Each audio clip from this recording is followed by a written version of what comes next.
Oke, kembali di podcast Malili yang agak lama kita agak vakum ya. Terakhir kita ketemu dengan Pak Imam waktu itu, dan kali ini ya lagi-lagi pejabat dari Sulbaksel yang hadir di sini. Kali ini beda gitu. Kalau kemarin-kemarin semuanya wong lanang, laki-laki. Sekarang tuh perempuan.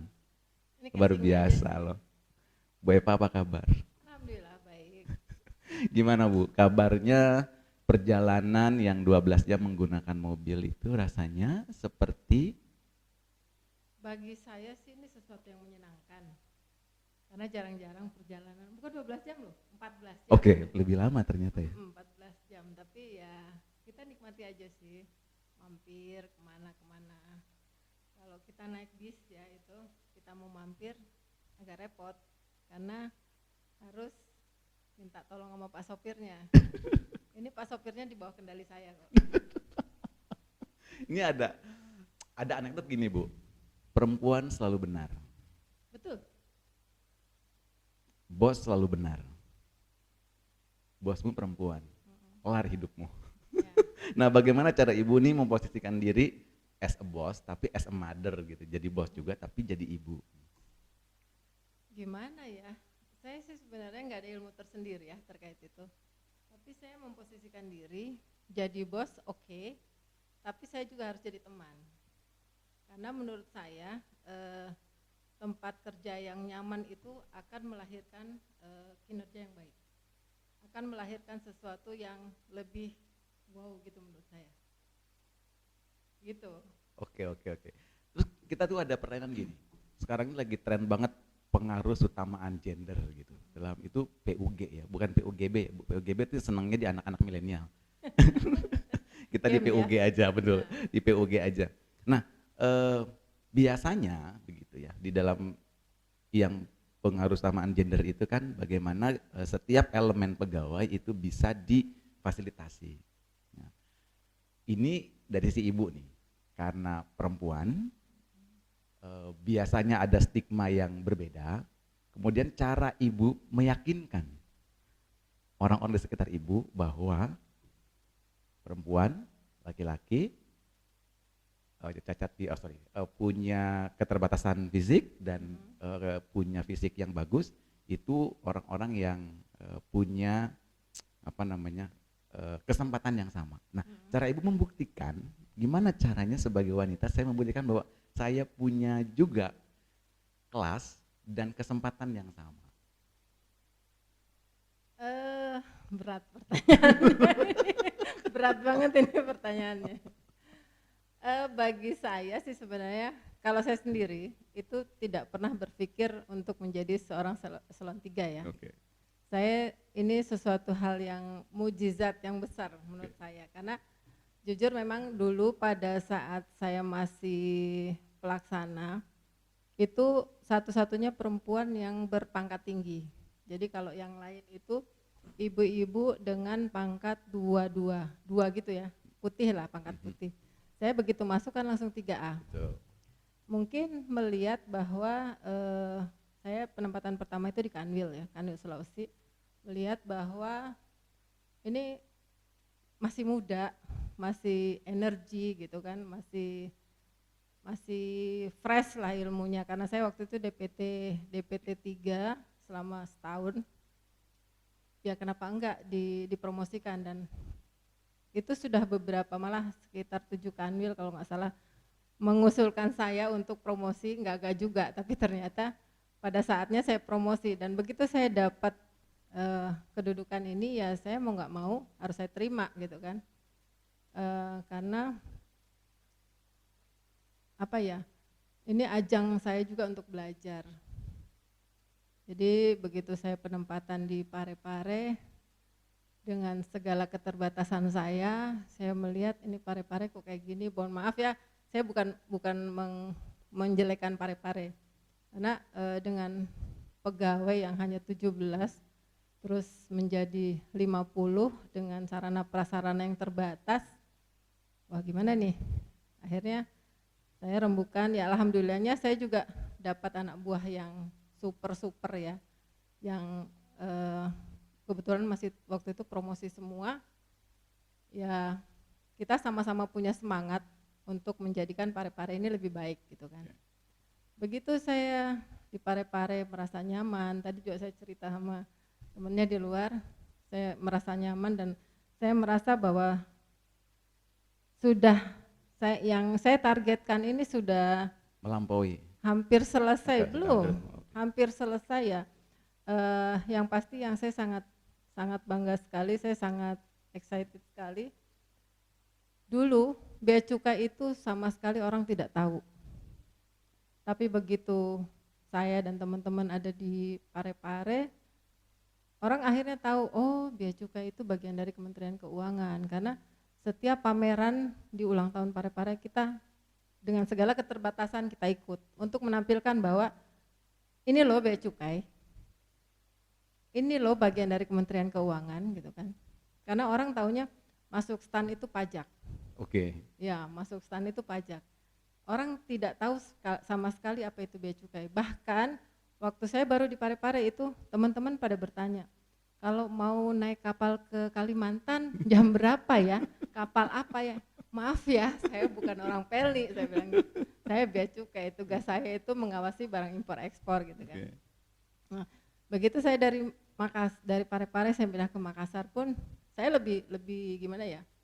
Waduh, beban saya semakin berat. Karena Makassar itu tipe B, kalau Parepare kan masih tipe C. Makassar dengan jumlah pegawai 112 kalau nggak salah waktu itu. Duh, lumayan juga nih. Dengan seksi yang tadinya 4 jadi 12 gitu kan. Saya harus gimana nih? Tapi ya alhamdulillah pelan-pelan, itu tadi saya bilang, saya memposisikan diri saya sebagai bos. Saya bukan bos. Saya sebagai pimpinan di kantor ini, saya harus memanage mereka, menjadi manajer apa yang menjadi program kita, dan pasti ada target dan ada realisasi kan. Lalu dengan teman-teman yang kita rangkul, kita ajak mereka sebagai bagian dari organisasi untuk membuat Makassar ini menjadi lebih baik. Nggak kebayang juga ya seorang wanita bisa mimpin kantor sebesar Makassar. Itu bebannya luar biasa. Nah, kadang-kadang gini Bu, kalau perempuan biasanya stigmanya nih ya, kalau mungkin saya akan tanya dulu ke Ibu, menurut Ibu benar atau salah? Kalau misalnya ada perempuan yang berkarir hebat di luar, biasanya rumah tangganya tidak hebat. Tergantung ke orangnya lagi sih, tapi memang kebanyakan yang dia lebih memperhatikan karirnya, keluarganya akan sedikit terbengkalai. Kalau Ibu gimana caranya menyeimbangkan antara, nih loh saya di kantor bisa berprestasi, tapi di rumah saya adalah ibu yang baik hati. Baik hati, enggak juga kali ya. Yang pasti saya minta dukungan suami, itu yang, dan saya juga selalu mengingatkan kepada teman-teman yang perempuan yang sekiranya mereka mau berkarir, itu harus ada dukungan dari keluarga. Karena pasti apalagi walaupun kita sudah di atas, kita tetap di bawah. Maksud saya, walaupun saya kepala kantor waktu itu, saya masih punya kakanwil kan, atasan saya. Dan pasti ada target yang harus dicapai gitu kan. Kalau tanpa dukungan keluarga, ya mungkin itu tidak akan bisa. Itu yang selalu saya pegang sebenarnya. Jadi bagaimana Ibu mendeliver, saya di kantor itu memang kepala kantor, tapi di rumah saya ibu kalian, istri ayahmu, dan saya minta dukungan nih supaya saya di kantor bisa bahasanya mungkin bisa lebih dalam bertugas itu bisa lebih gesit, bisa lebih baik, bisa sedikit diberikan ruang, mungkin gitu Bu. Kalau ada nggak Ibu mempunyai family time di mana Ibu memang saat itu tidak ingin diganggu, hanya dengan family pada saat itu? Saya bilang sama suami, hari Senin sampai Jumat kita sama-sama kerja. Saya di kantor, suami di kantor, tapi tetap kita pantauan anak. Untuk Sabtu dan Minggu kita usahakan itu family time. Tapi kalaupun misalnya ada kerjaan atau misalnya ada perintah dari kantor untuk acara kantor di hari Sabtu atau Minggu, saya maunya dikasih tahu seminggu sebelumnya supaya saya juga prepare gitu kan. Jadi saya nggak mau kalau dadakan, saya akan menolak kalau ada perintah dadakan Sabtu Minggu nggak mau. Terus ada nggak pertanyaan dari anak ibu misalnya gini, ngelihat ibu bekerja seperti di posisi sekarang gitu, ada nggak anak ibu yang berpikir saya ingin seperti ibu? Mungkin kata orang, anak saya yang pertama itu persis saya. Persis saya, ambisinya seperti saya. Laki-laki, perempuan? Perempuan, oke. Perempuan. Tapi anak saya yang kedua, dia bilang gini, saya bilang kamu kuliah nanti kerja jadi PNS, lebih enak, lebih fleksibel lah kalau perempuan. Saya nggak mau kayak bunda katanya. Okay. Kenapa? Bunda kalau mau ini harus cuti gitu. Nggak kapan saja bisa pergi gitu. Okay. Jadi memang ada perbedaan sih antara yang pertama dengan yang kedua. Yang kedua laki-laki perempuan sama perempuan. Oh, sama perempuan. Kalau anak laki-laki saya, kebetulan anak saya 4. Anak laki-laki saya 2, enggak ada masalah sih. Karena laki-laki mungkin lebih pilihannya lebih banyak gitu ya. Mungkin. Nah, kalau misalnya obrolan ibu-ibu dengan anak perempuan, supaya tadi sampai anak ibu yang nomor 2 yang perempuan itu memposisikan saya nggak ingin seperti bunda, karena kalau seperti bunda nanti kemana-mana harus cuti, harus izin kantor harus gitu. Jadi kalau ibu tanya ke anak ibu yang perempuan itu, apa cita-citanya? Kebetulan dia sarjana kedokteran hewan. Okay. Saya paksa untuk agak sedikit memang untuk menjadi dosen, tapi dia nggak mau. Akhirnya memilih. Saya mau buka klinik sendiri. Oke. Kalau ditanya reasonnya apa tuh Bu? Kenapa dia mau? Kalau ditanya alasannya kenapa dia mau bikin? Bebas. Dia mau apa saja bebas, terserah dia gitu. Jadi dia maunya hidup tidak tergantung kepada apa yang orang tentukan untuk dipilih. Yeah. Begitu. Jadi sebenarnya dia ingin menentukan hidupnya sendiri, tidak mau ada hal yang sangat mengikat gitu. Untuk dirinya. Untuk dirinya. Dan ibu membebaskan pilihan itu. Silahkan saja. Asal dia bertanggung jawab dengan pilihannya. Oke, pada akhirnya orang tua memilih apapun yang membuat dirimu happy, membuat dirimu bahagia, kita akan dukung. Iya. Pada akhirnya itu pasti, ya kalimatnya. Harus begitu. Dan yang pertama sudah jadi PNS Bu? Seperti yang ibu. Pertama kebetulan juga sudah kerja tapi di swasta. Dia tidak jadi PNS juga. Ibu pernah nggak tanya sama anak perempuan yang pertamanya, apa yang melatar belakangimu memilih seperti mama gitu, seperti bunda? Dia tidak memilih seperti saya, tapi karakternya seperti saya. Yang kata anak buah saya suka maksa, saya galak katanya. Benar nggak? Ini harusnya yang wawancara Mas Surya ya, Mas Surya malah bingung. Ini kan kalau perempuan itu kan yang saya rasakan gitu ya, beberapa kepala kantor pernah dipimpin perempuan dan laki-laki. Perempuan biasanya cenderung lebih detail, lebih detail dibanding laki-laki yang biasanya lebih ya udah yang penting garis besarnya sudah tercapai ya sudah. Sementara perempuan tuh cenderungnya lebih detail, estetik dan lain sebagainya. Kalau menurut pemahaman ibu, detail-detail kecil itu menjadi sesuatu yang perlukah? Memang prinsipil begitu? Atau memang ini yang akan membuat sesuatu terlihat berbeda? Ya tergantung sih. Tapi memang sepertinya saya agak detail ya. Agak atau sangat Mas Surya? Gimana Mas Surya? Oh sangat, oke. Sudah dikonfirmasi jadi bukan agak, ternyata sangat. Gitu ya. Ini yang ngomong bawahannya ibu langsung, jadi nggak mungkin bohong kayaknya.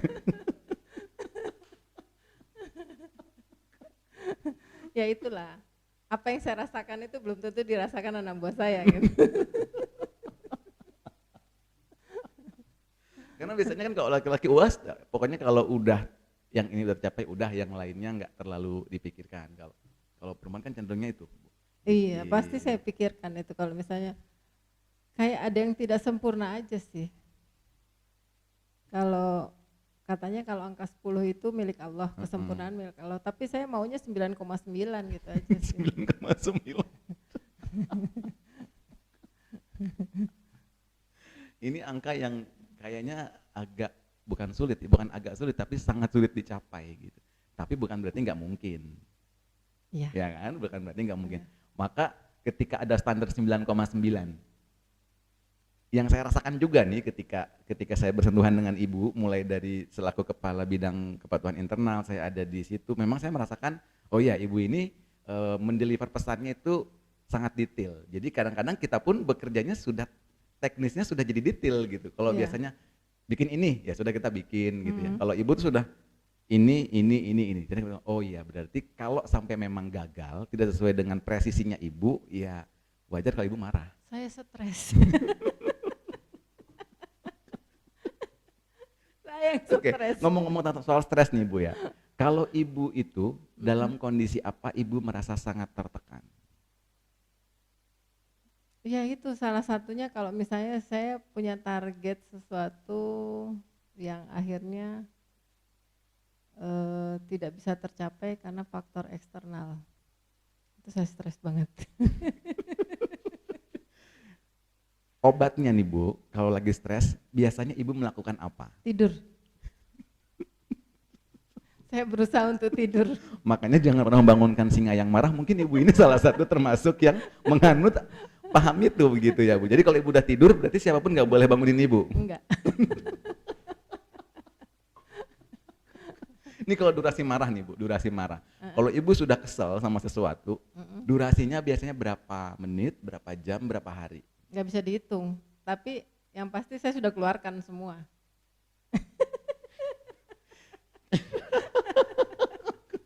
Saya sudah keluarkan, saya dengan cara apa? Ya kadang saya jahilin orang. Jailinnya ngapain ibu, ngitikin pakai silet? Enggak Atau lah, yang tidak mematikan yang pasti, Tidak tidak mematikan. menyakiti. Nah, tidak menyakiti fisik tapi perasaan. Ya bisa jadi. Biasanya kalau di kantor siapa yang paling sering ibu tadi sakiti tanda kutip? Saya jahilin. Iya, saya ibu jailin. Banyak, hampir semua di KI udah pernah kena semua. Berarti ibu ini kalau lebaran saya yakin kan paling banyak minta maaf kayaknya. Enggak juga. Karena itu bukan sesuatu yang salah loh ya. Dan saya yakin saya sudah dimaafkan. Ada juga yang bilang gini, kenapa kita begitu mudah marah pada orang-orang di sekitar kita? Karena kita yakin tanpa minta maaf udah dimaafin. Nah, terus kalau ibu nih ngerasa gini, pada saat ibu lagi stres banget, ibu hanya cukup tidur. Berarti kalau misalnya ibu tidak menemukan tempat di mana ibu bisa tidur. Di kantor itu disediakan ruangan tidur memang, atau cukup di kursi tidurnya? Atau ke musola? Enggak ada sih. Di musola paling. Tapi sebenarnya saya pernah ya, waktu itu saya lagi positif COVID dan isolasi. Di rumah berarti? Di rumah, saya lapor sama Pak Kanwil bilang, dah sabar ya, ngaji ya. Dan sekarang setelah itu saya kalau marah banget, saya ngaji. Jadi tenang hati saya. Jadi nggak perlu tidur lagi? Tidur dulu. Tetap tidur, habis itu ngaji? Tidur. Jadi nggak ada ngejailin lagi? Mau menurunkan tensi saya kali ya. Itu kan dari sisi pekerjaannya Bu ya. Ini kalau lagi di rumah, apa yang membuat ibu tanda kutip naik pitam dan tertekan gitu? Ini ranah rumah tangga saya. Oke baik, saya skip berarti pertanyaannya. Enggak sih. Saya kadang-kadang marah itu karena gini ya. Saya, ya mungkin salah saya juga sih. Saya kadang-kadang meminta sesuatu sama anggota saya itu dengan cara saya gitu. Kamu bisa kan bikin ini? Bisa Bu, oh ya besok ya. Jadi gitu. Kadang-kadang anak saya nggak bisa, itu yang bikin saya marah. Jadi kadang-kadang ibu melihat anak ibu seperti para staf ibu di kantor? Iya. Kata suami, makanya jangan suka neken anak. Oke. Terjawab sudah. Jadi kalau sampai ibu, sampai kantor, mukanya cemberut, berarti di rumahnya anaknya sedang tidak bisa disuruh. Tapi saya berusaha untuk selalu tersenyum kan Pak Surya. Meskipun senyumnya mematikan ya Mas. Nah kalau misalnya dari rumah nih udah anak misalnya sudah begitu, sampai di kantor ternyata bawahan ibu besok bisa kan? Bisa, tahu nggak selesai, berarti stres ibu tambah-tambah tuh. Saya cari staf yang lain untuk berusaha membuat itu Selesai. harus selesai. Jadi dalam hidup ibu sepertinya ibu tidak punya plan B ya? Yang ada orang ke-1, orang kedua, orang ketiga dengan plan yang sama. Enggak. Itu plan B saya. Kalau plan B itu kan kalau ini nggak berhasil, maka saya kan membuat plan yang lain. Kalau ini kan plannya tetap A, orangnya yang beda. Iya, plan B itu orangnya beda dengan tujuan yang sama. Jadi dari sini kita belajar gitu bahwa ternyata hidup tidak harus ada plan A dan plan B. Hidup itu harus punya staf yang banyak. Gitu ya. Jadi kalau si A tidak bisa masih ada si B, si C sampai si Z. Iya. Karena saya ingin memberdayakan anak buah saya yang sebenarnya mereka tuh bisa. Kalau si A nggak bisa, saya minta si B bisa. Nanti untuk jadi pembanding, si B aja bisa, kenapa kamu nggak bisa gitu loh. Oke, dibanding-bandingin loh cuy. Aduh, lagi saya. Loh, membandingkan untuk sesuatu yang baik kan nggak masalah tuh. Iya. Ini kok jadi menantunya ibu berat loh. Wah, jadi kemantu deh. Siapa yang mau jadi mantu saya? Masih ada Bu itu, Bu. Available banyak kalau di Malili gitu Bu, karena ya. milenial. Nah ini pesan terakhir Bu buat para milenial biar tadi kayak Ibu, saya tidak punya niatan untuk menjadi S3, tapi ketika saya dipilih saya akan berusaha semaksimal mungkin. Pesannya apa nih? Pesan saya buat milenial ya, bagi saya kita harus memperbanyak spesialisasi kita yang akhirnya menjadi general gitu ya. Jadi kalau dulu istilah saya, kita harus memperbanyak tiket kita untuk menuju ke arah yang sana gitu. Jadi kalau misalnya kita mau dipromosikan, nanti kan pasti ada syaratnya. Ini harus spesialisasi ini, spesialisasi ini. Kalau kita udah punya semua, dengan gampangnya kita akan ikut dalam talent itu kan. So guys, saatnya berburu tiket. Karena tiketnya terbatas, sementara yang pengen itu tak terbatas. Betul. Sampai ketemu di podcast berikutnya.